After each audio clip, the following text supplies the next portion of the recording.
I read the story of a little boy who helped himself to a handful of lollies from a jar in the kitchen when no one was looking.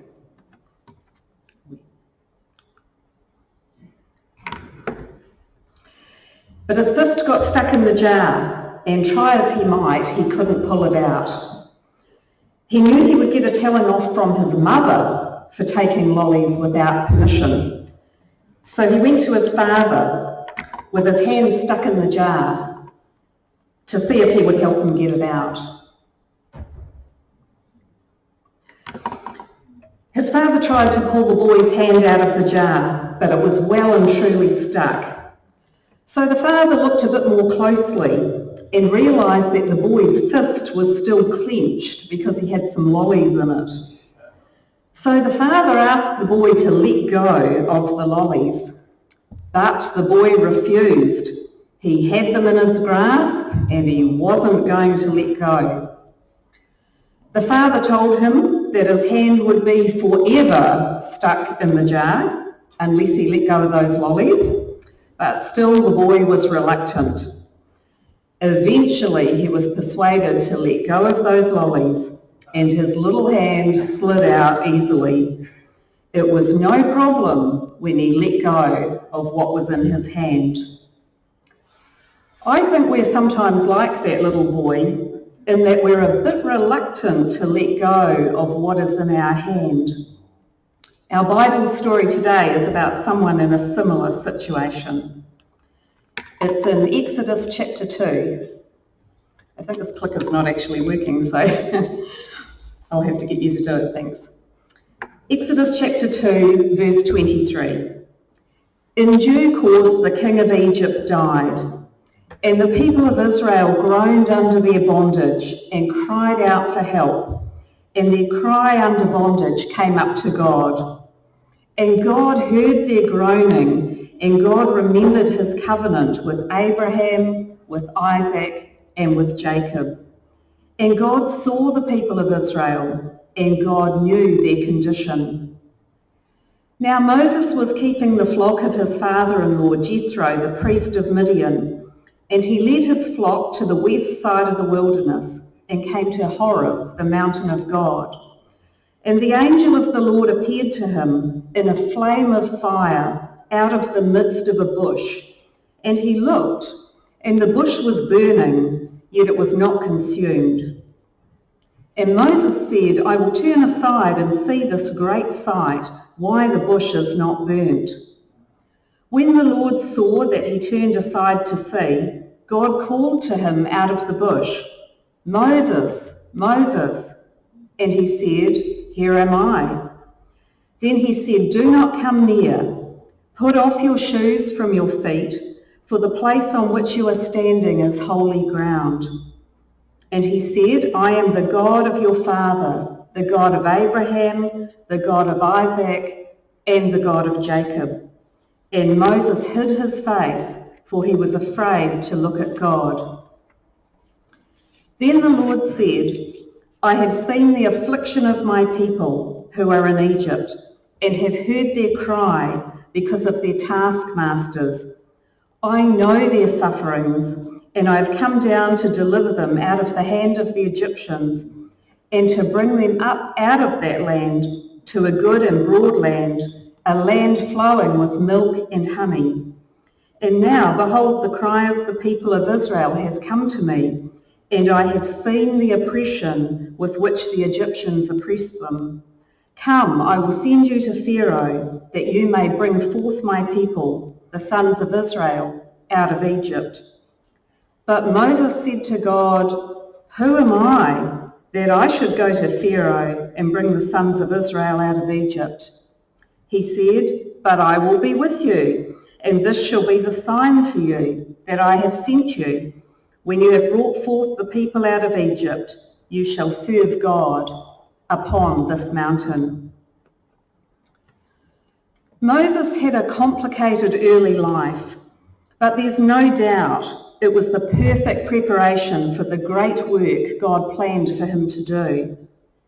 During his early years, Moses would have been taught about the Hebrew God, and he would have known the stories of Abraham, Isaac, and Jacob. He would have been taught about Joseph and how the Hebrews came to be in the land of Egypt. As a young man, he observed firsthand the Hebrews working as slaves on Pharaoh's vast building projects. He saw the cruelty inflicted on them by the Egyptian guards. He was raised in the palace as an Egyptian prince, but Moses had such an affinity with his own people that he intervened to help when a guard showed exceptional cruelty. And that's when things went downhill for Moses. He killed the guard in a moment of anger, believing he was solving a problem for the slaves. But this did nothing to help the slaves, as they believed this would make their lives even more difficult and painful than before. So Moses found himself rejected by his own Hebrew people and on the run from the Egyptians who were investigating the murder. He couldn't go back to his home in the palace. He fled into the desert. It would have been hot, dry, and dusty, a long way from the comforts of life in the palace in Egypt. He needed to support himself. Eventually he found work as a shepherd, working for a man called Jethro. He even married one of Jethro's daughters, and they had a son. Life was starting to look up for Moses: a job, a home, a family. But I'm not sure that God ever wants us to get too comfortable. Right about the time that Moses seemed to be in a really good place in life, he met God face to face in an encounter which would again change the direction of his life. Moses had that strange and fascinating experience. He saw an angel in a bush which was on fire but not consumed by the fire, and he heard God's voice telling him he was on holy ground. God told Moses that he knew of the misery of the Hebrew slaves and that he'd chosen Moses to lead them out of Egypt into a new land. And Moses was not impressed. A whole list of excuses came forth. Who am I that I should bring the sons of Israel out of Egypt? What if the Israelites ask me the name of the God who sent me? What if they say I did not have this meeting with you? What if they do not listen to me? What if they do not believe me? And to each question, God provided an answer or an assurance that he would be with Moses. He promised to perform miracles to help the Israelites believe and follow Moses. God also gave Moses two miraculous signs. Firstly, he asked Moses, "What is that in your hand?" It was a shepherd's staff. He asked Moses to throw it to the ground. It turned into a snake. Again, Moses wasn't impressed. He was terrified and started to run away. He would be wishing he still had that staff to protect himself. But God asked him to confront his fear and grab the snake by the tail, and then it was instantly changed back into a staff. Notice that God required obedience from Moses before completing this miracle. It's a great principle regarding how God uses people. God often does his greatest work with humble resources. God used what Moses had in his hand. God is not limited by what we have in our hand. He can change it into something else. But we have to be willing to let go of what is in our hand so that God can use it. It can be the most basic thing. Moses had a shepherd's rod or staff. A rod represented his daily work as a shepherd. Notice that Moses was once Prince of Egypt, so he would have once had a royal scepter in his hand. But that's not what God used. The rod of Moses became a snake. Not just like a snake, it was a snake, so frightening that Moses ran from it. Notice also that God told Moses to reach out and take the snake by the tail. Experts tell us that this is the most dangerous place to grab a snake, as it can still curl around and bite you or strangle you. You're supposed to grab it just below the head so that you have total control over it. But God wasn't interested in the safety of Moses. He was interested in the faith and obedience of Moses.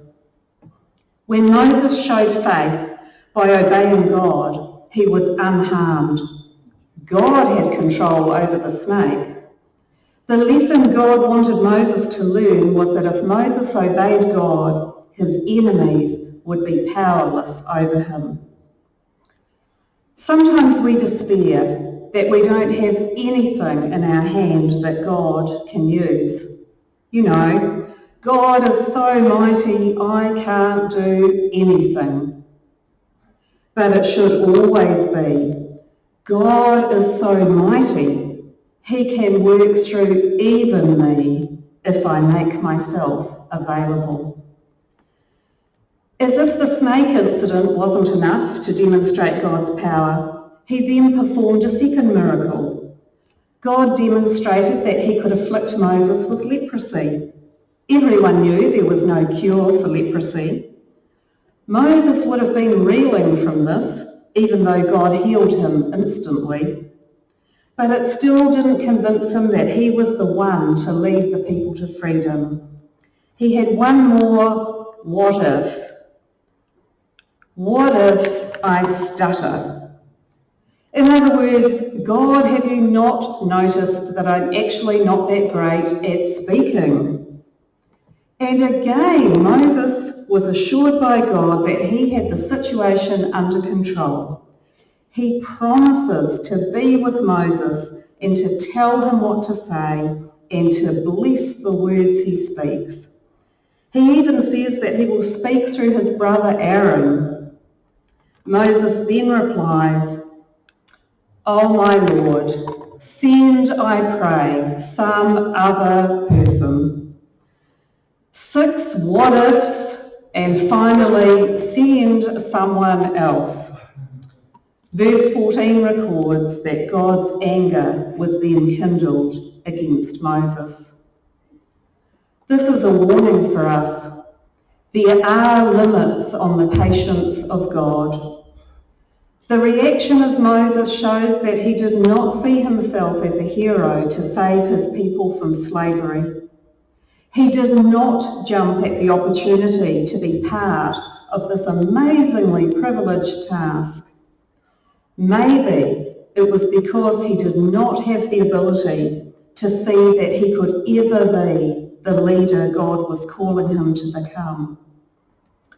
All he could see were his own inadequacies. But despite the questions and misgivings, God did not discard Moses. He did not change his plans or choose another man to fulfill his purposes. This should encourage us. It tells us that no matter how ordinary or weak we are, God can still use us. Even if we feel unworthy or overwhelmed, when we offer what we have, God can and will display his power to move in the situation. He asks all of us, as he asked Moses, "What is that in your hand?" All Moses had was a staff. But in the hand of Moses, with the power of God, it became a symbol for doing the impossible. There's a parallel in the New Testament that we talked about this morning with the children's talk. When Jesus was surrounded by 5,000 hungry people after a day of teaching, the disciples asked Jesus to send them all away to get food. Jesus said, "You feed them." When they protested that they had no food or money to buy food to feed such a crowd, Jesus said, in essence,